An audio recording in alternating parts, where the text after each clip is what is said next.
गारोडा म्हणून माझ्या अमृता पंचनामा करते आपल्या चल सोड मला. हा बरा असा अरे ज्याचा करू तो भला तो म्हणता आपलाच खरा. मी एवढं करतो आपल्या अरे माझी थट्ट करतोस काय अरे पुऱ्या दोन बाटल्या प्यायला मी आज तरी बघ कसा शुद्धीत आहे. अरे सारे काही जण नवटाक औषध मारतात आणि लोकांना पुऱ्या बाटलीचा तमाशा दाखवतात. एकदा ट्रॅक जा सासूरवाडीला जा आणि तिथं धमाल कर. बघ कशी तुझी बायको अरे नांदायला येते की नाही ती. अरे मेल्या बरा काहीतरी सांग. अरे दारू पियान सासरवाडी गेलो त्याला सासू माझी पॅन्ट जाग्यावर धरून ना. अरे राक्षसी अवतार आधी तो हुशार आहे रे तू.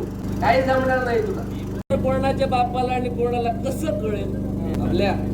अरे अलीकडे बिनवासाचा मालच भेटत नाही. साले सगळे हातभट्टीवाले लबाड झाले जोरलेकाचे. अरे कपडे काढू आणि बाजारात खेटराने पूजा करू त्यांची. अरे तुमची खेटर मधतील ते त्यांची सवय जाणार नाही. अरे ये असं पुढे ये. अरे तुझ्याच वाटेकडे डोळे लागले हो माझे नो याचे काहीतरीच बाबल्या.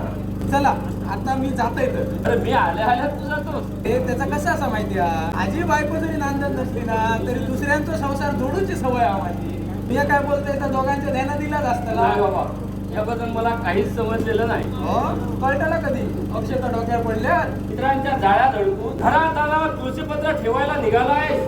दोघंही गेलो नाही तर भुजंगला वाईट वाटेल. विलास माझा तुला आग्रह आहे तिथपर्यंत जर तुला जायला हवं वाटल्यास पिऊ नको. पिऊ नकोस. अरे सत्यनारायणच्या पूजेला जायचं आणि तीर्थप्रसाद घेतल्याशिवाय घरी परत यायचं हे कसं काय शक्य आहे. तुझ्या आग्रहाखातर येईन मी पण थोडी घेईन. ती तुझी मर्जी. तो मी मला कळत नाही ताई दादाचा माझ्यावर इतका राग का माझ्या दुर्दैवानं माझ्यावर असा प्रसंग आला. दादाने एका शब्दाने पण विचारलं नाही ग. तो विचारायला घरात असतोच कुठे.